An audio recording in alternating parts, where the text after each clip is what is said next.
Hello বন্ধুরা, এই দেখো আজকে মেয়ের আবদারে একটু চিকেন পকোড়া বানাতে হচ্ছে। চিকেন ছিল বাড়িতে, কিন্তু সলিড পিস ছিল না, সবই হাড়ের পিস ছিল। তো তা দিয়েই একটুখানি কেটে চিকেন পকোড়া বানিয়েছি। এরকম ছোটো ছোটো পিস করে নিয়েছি চিকেনের, তাতে লেবুর রস দিয়ে দিয়েছি আর একটুখানি কর্নফ্লাওয়ার আর ময়দা দিয়ে পাইল করেছি। আমার মেয়ে ঝাল খায় না, তাই লঙ্কার পেস্ট দিইনি। টেস্টের জন্য একটুখানি ধনেপাতার পেস্ট দিয়েছি আর দিয়েছি গোলমরিচ গুঁড়ো, স্বাদ মতো নুন।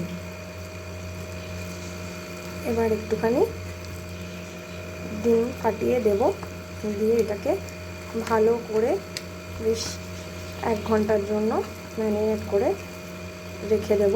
তারপরে গরম গরম তাকে ভেজে দেব। আজকে সকালবেলা উঠেই বলেছে যে আজকে মা আমাকে চিকেন পকোড়া বানিয়ে দিতে হবে। তো আর কি করা যাবে, সব কাজকর্ম ফেলে এটার জন্য চিকেন পকোড়া বানাতে বসেছি। এই যে ডিম ফাটিয়ে দিয়ে দিয়েছি। এবার একটু ভালো করে একটা ব্যাটার করে বানিয়ে রেখে দিতে হবে 1 থেকে 1.5 ঘন্টার জন্য। মানে ম্যারিনেশনটা ভালো করে করে রাখলে তাহলে বেশ সফট হয় এবং খেতেও ভালো হবে।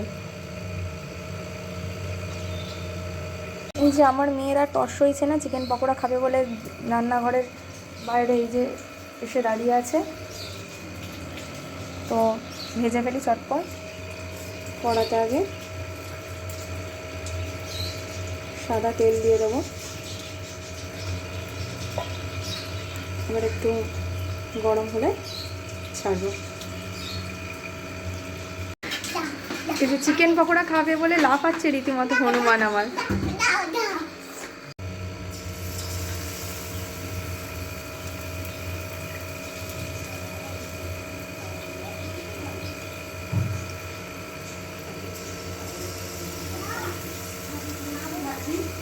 পিসগুলো এতই ছোট ছোট, তাই জন্য 4-5টা পিস একসাথে করে করে নিয়ে আমি দেবো।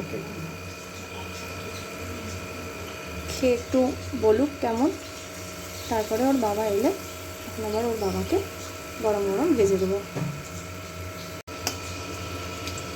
ভেজে একটু লাল লাল করে ভেজে দেব।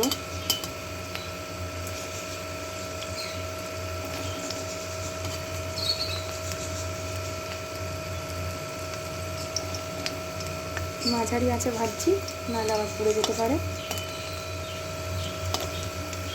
ভেতরটা কাঁচাও থেকে যাবে।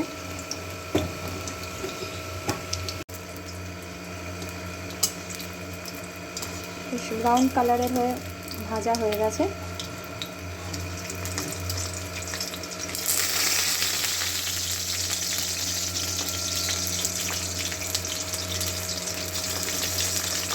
গরম গরম মেয়েকে দিয়ে দেবো। এই যে চিকেন পকোড়া রেডি, দেওয়া হয়ে গেছে। নাও টেস্ট করে বলবে। গরম তো হবে, এইমাত্র কড়া থেকে নামালাম। খেয়ে একটু দেখে বলুক কেমন হয়েছে। দারুণ না টেস্টি। যে কি গরম বাবারি।